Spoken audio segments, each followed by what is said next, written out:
What's going on, MMA fans? After what happened this past Saturday, I wanted to come out here and talk to you a little bit of what happened. Now, basically, I have a couple of questions. Number one, did Tom duck? Number two, who will win the rematch? Obviously, we have seen a lot of opinions, a lot of reactions since that fight happened. Everybody was very disappointed of the results.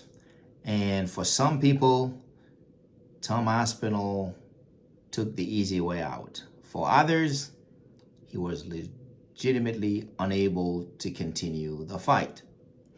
Now, regardless of which one of you is correct, this is not exactly the way I'm going to approach it. Actually, among all the people who intervened, who had reactions, the best one I have found out there was that of Aljamain Sterling. I'm not saying he is the only one of that opinion, but based on those that I have seen, his, I think, was the best. And what he was explaining, and Aljamain Sterling, I guess, is somebody who's legitimately would have a I want to say would have a legitimate reaction to that, because he himself was accused of faking an injury or inability to continue fighting after he got a knee to the head with Peter on. So, but he said the problem he had is like the way Tom reacted pretty spontaneously, saying like, I can't see. Now, once you say that, basically what you're saying is like, okay, this night is over to me, okay? I mean, maybe another night, but this is done. This fight is over. Nobody's gonna let you fight another man, another fighter when you can't see the punch. The punch is coming at you. And so whenever we see those kind of things happen, usually guys are just kind of huffing and puffing, walking around. Sometimes they're not answering questions. They're pushing people around. They can't wait. It's like they're annoyed. They're frustrated. They don't know what to do. Sometimes they don't answer questions directly, and they're just kind of pissed off, and that mindset, like they can't believe it. The fight is stopped, but you can tell that they can't wait to get their eyes cleared up and go back to fighting. This is not what we saw with Tom Aspinall, right? He got the eye poke and he said, can't see. Now, and Aljamain Sterling was saying, well, I mean, typically guys would be like, okay, well, give me a few minutes or something like this so I can see how I'm feeling, or whether I can see better or something like this. There's some improvement or something. But he didn't do that. He's like, can't see. Well, that's a word to say can't fight anymore. I don't want to fight anymore. However you want to call it. But you see you understand my point. And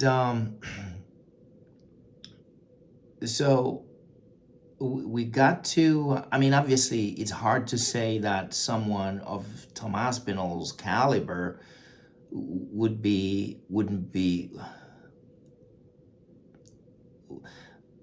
use a coward way to end a fight, right?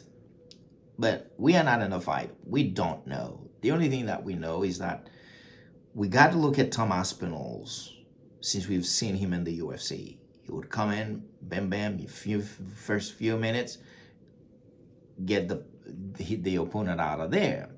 And now you look at the fight between Francis Ngannou and Cyril Gane. You look at the fight between John Jones and Cyril Gane. That really made Cyril Gane look really bad. I mean, it was like just, I don't know, maybe 30 seconds, 1 minute. I'm not sure, but it was very, very quick.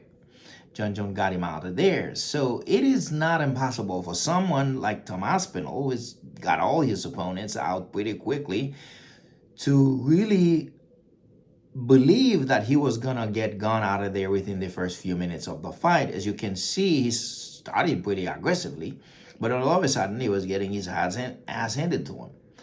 Now,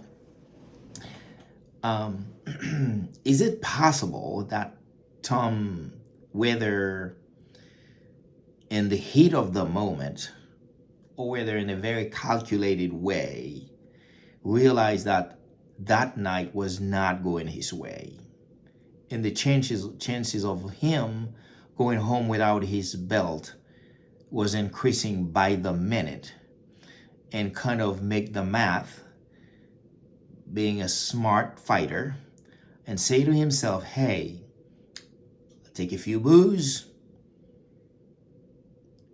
take the night off, got into a contest, still have my belt, come back and have a better night. Can this be possible? I don't know. I'm asking you because I want you guys to let me know what you think.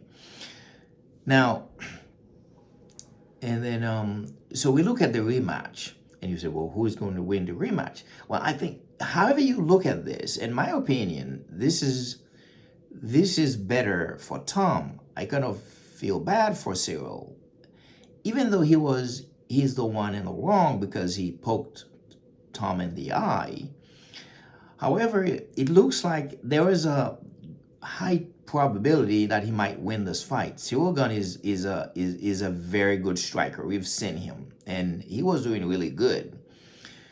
But now, when you look at all the greats, and it seems like Tom Aspinall is about to become one of those greats. I'm talking about the Khabib, the Anderson Silvas, and all these people. When you look at them, they are good, very good. However, it seems like at times also providence is with them. I'm talking when they are in their prime and when it's their moment, it seems like they find a way, whether on their own or again, providence is with them, something happened to where they keep their momentum going. You can see it with John Jones. Till today, some people believe Dominic Reyes beat John Jones. But he didn't beat him because the judges didn't give it to him, right? Till today, some people believe Johnny Hendricks beat George St. Pierre. But he didn't beat him because the judges didn't give it to him. We can see it with Khabib. Anderson Silva case is a little different, but he was getting beat by Chael Sonnen, and all of a sudden, in the last minute, just pulled out a victory in the jaws of defeat. It's almost like a miracle. But regardless whether it happened like this or whether the judges, for whatever reason, seized the fight in favor of that guy. I mean, look, Chimaev against Kamaru Usman, Chimaev against Gilbert Burns. All those fights, anybody can make an argument that is lost, but the judges didn't see it that way. And I think it's the same thing for Aspinall, because obviously it's a no contest. He still has his belt, so his record is still intact. He didn't lose the fight. It's just a no contest. And I think just all those other greats that I mentioned, it's like he was one way or another being saved from Cyril Gane this past Saturday. I'm sorry, I'm not saying Aspinall is not good, is incapable of beating Cyril Gane, but obviously everybody has their day, and it didn't seem like that night was necessarily going to be his night. And somehow or another, an eye poke happens, because we've seen a ton of eye pokes in the UFC, right? I'm not going to compare whether to say Tom Aspinall eye poke is not as bad or is worse or anything like this, but we've seen some bad eye pokes in the UFC, many of them. But typically fighters don't react the way Tom did. And that's a fact. And again, I think that's the reason all the boos ran and we heard all those boos inside the octagon. So anyways, this is my opinion. I'm sure you have your opinion. Please go to the comment section. Let me know what you think. Did Tom duck? And who will win the fight? Till I talk to you again, guys. Peace out.